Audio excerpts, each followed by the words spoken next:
What is up, everybody? I am here with Alex from Podcast Now, great friend of mine. Links are in the description to all of his content, or his channel and his social media and everything. Does fantastic work over on his channel, Podcast Now. We are going to be talking about Suicide Squad, Kill the Justice League. Now, here's the thing. I will say straight up, this is mainly speculation based on what we know from the game, from other games that WB is working on, and also from our personal experience, talking about this stuff. This is not like an official news of delay or anything like that. So it's also not hating on this game. I'm actually excited for this game. I am just getting a little worried with all the delays and stuff, what's going on with WB, what's going on with Rocksteady, where have projects been, why has it been radio silence for so long, what's happening, This is the same sort of radio silence we saw with obviously Gotham Knights before it got delayed. However, Suicide Squad is further out. So I guess I want to pass it over to you, Alex. Do you think this will be delayed? Do you think that this game is in trouble at all? Do you think it's, bad that we haven't seen anything out of Rocksteady since Arkham Knight, or we haven't seen anything out of WB Games Montreal really since Origins? What are your thoughts on all this? Yeah. Well, so firstly, I always assumed you and I spoke just gospel and that we should be held accountable for everything we say. But I Mm-hmm. guess I got the wrong memo there. No, in all reality, I said this when it first came out, and I think it's important to hold true to it. I really think they announced it too early. All of us, you, me, everybody under the sun that talked about this game, I think we all know the pattern with Warner Bros. And their game division, right? Where they announce the game and it comes out very soon after. You have Injustices that do it. You have Mortal Kombat that doesn't even have to be just DC. Mortal Kombat does it. All these games do it. And obviously they took a different path with Gotham Knights, Hogwarts Legacy even, right? They did that at the Sony State of Play, and Suicide Squad Kill the Justice League. Now, I think I was hoping that Rocksteady's game would be a DC fan, but that's because I thought the game would release sooner than we thought it would. And then when they said 2022, I was like, "Dear Jesus, why did you like?" And I immediately did switch. I mean, yeah, I was excited to see the game, and also kind of concerned about what kind of game it seems to be. Going down the path of. But I was like, "Oh my God, you announced it so early," and I think that it does lead to what you said with Gotham Knights. I mean, the game was supposed to come out sooner, so a long period of just radio silence isn't the greatest thing. However, developers do obviously handle it different ways. But for a game like Suicide Squad, you do expect long silence, I guess, because the game is so far off. But yeah, like you said, all these games been delayed. You look at the current game landscape, every single game, I would say, that released last year was impacted by the stuff around the world. Every single game last year, every single game this year, and I would assume every single game next year as well. So to me, I think Suicide Squad, and I made a video on this myself, I think Suicide Squad is 2023.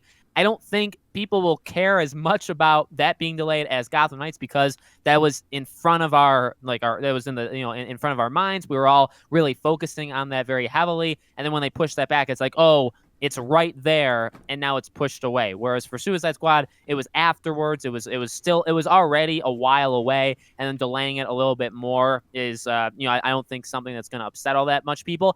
I'll say I don't think the game's in trouble. I don't think anything's wrong with it. I think there is a problem with Warner Bros. Montreal taking 7 years, and Rocksteady, actually, we're approaching 6 years for Rocksteady since Arkham Knight. And even though they started Suicide Squad in 2017, so like what were they doing for a year and a half? I think if they were just more transparent and we knew that like both of them had canceled projects and like they didn't start working on this game the day after Arkham Knight or Arkham Origins shipped, which is the case, then I think people would be a little bit more relaxed on them. But because they don't say those things, people think, oh, they've been making this game for like 6 years and it's still not ready yet. Yeah, that's what I think too. I think that it looks bad because, obviously they have not just been making the one game for 6 years with something like Gotham Knights or anything. There have been so many canceled projects that have been leaked or passed on. I guess concepts. This multiple Superman games, a previous Suicide Squad game that appeared to be tied to Arkham Origins, the Damian Wayne game. All this stuff that just hasn't come through. Which to me, I also sit here wondering how much money was lost to this. Yeah. How much money does this have to make up for all those concepts and be profitable? Yeah. I have no idea, but I think it's their strategy has changed. That's why I think Suicide Squad even happened, right? The whole idea of a live action game and playing it for, 30 years that you want them to play it for is because, hey, 6 years, we didn't spend the whole time working on it, but we actually, well, by the time it comes out, could be 7 or 8 years, but we did have a canceled game there. We had to pay everybody for those couple of years, right? So it's like, well, we need to keep people in this game longer than we would have. yeah, that's actually a good point that their strategy very easily could have been, influenced by those failures. That's true. I think too that it's you brought up a good point though here too. People are very nervous about games as a service or live service games or anything like that. I think you and I even are in terms of knowing that they're usually worse. You could go one of two ways with this. I mean, Marvel is a good example of this. Marvel is so popular. I would argue even if you like DC more, Marvel is more popular right now because of the films than DC. What does DC have that competes with Marvel in terms of money and popularity? I guess Batman and sometimes Superman. And there have been a couple of other movies that have come out and really, been up there with the MCU movies in terms of profit, like Aquaman and stuff. But generally, people are really excited for Marvel because of the MCU. And so when Square Enix released that Marvel's Avengers game, and there was hype behind it, there was also some concern. And it was this live service, games as a service outing for the Avengers. And it just had so many problems, and it's lost most of its player base right now. They're trying to get those people back. It does, I guess, make me ask the question of, is this game a little bit in trouble, not because of delays of other games, not because of how long it's been between releases even, but because of the type of game it's going to be and how they will really handle that. It's very easy in interviews and other things to say, no, no, no, it's going to be good, don't worry. It's a lot harder to show that to the player, get them to pick it up and get them to stay, because the initial sale is not all that matters. Like you said, they're putting money and time into this, and the idea that they have is that there will be a large subset of players who stick around and spend more time and likely more money on the game beyond the initial purchase. If you can't get that, there was no reason to make this type of game at all economically. Yeah, no, it's scary, and I mean, whenever I say it, I get hate. But I'm on your channel now, so I think there's like a protective bubble around me right now. So I'll say, when Gotham Knights came out or was announced, they did interviews, and I've called this out literally since day one. I know not everybody likes it, but they admitted that Gotham Knights is nothing actually new. I don't remember what the exact quote was, but like literally the third person action and the gear stuff and all the stuff that they're doing with it, it's literally just what you would expect from other games in that genre. That's what they said. That's what Patrick Redding, I believe, said in an interview. And I was like, as soon as I saw that, I was like, okay, well, it lacks being original. It lacks originality. At least with Rocksteady, I remember they said that the game is gonna, I don't even remember if they actually said, what kind of game it was, but they made it known in their first initial interviews that they were going to do something very different. That this would be a unique, their own unique take on that genre of these kind of games.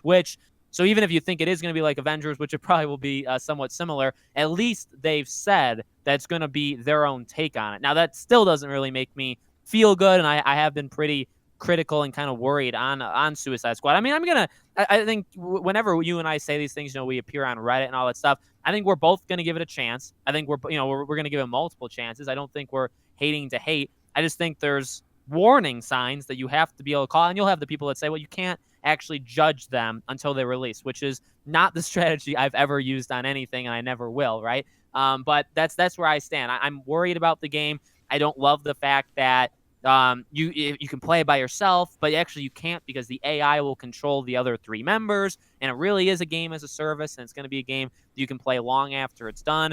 I mean, I'm going to give them a chance. They made the Arkham franchise, and they did a really, really good job. There were problems here and there, but overall, they did really, really good. But at the same time, I don't think it's wrong to call out some things that could be worrying, because ultimately, if the game sucks, it could be like, oh, well, we did talk about this leading into it. Yeah, I agree. And I do want to say too, there are some shooters have been games as a service pretty much forever, or at least for probably a decade almost.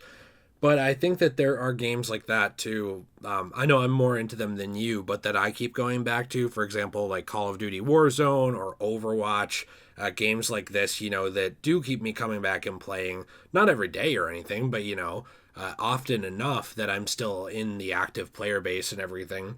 I'm not saying that I'm absolutely opposed to that idea.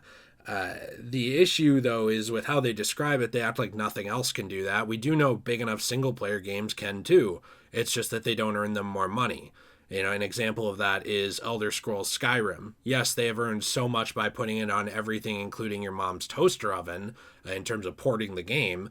And yes, they did charge initially for those DLCs before then including them in later ports. But you're not really spending much money to get swords or this or that.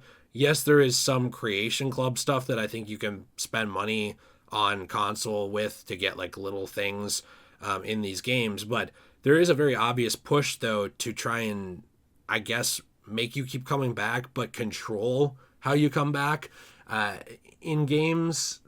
And I'm trying to think of how to word this because I don't want to say that WB is doing this. We haven't really seen their foray into it yet. It's not fair to judge them by Bethesda.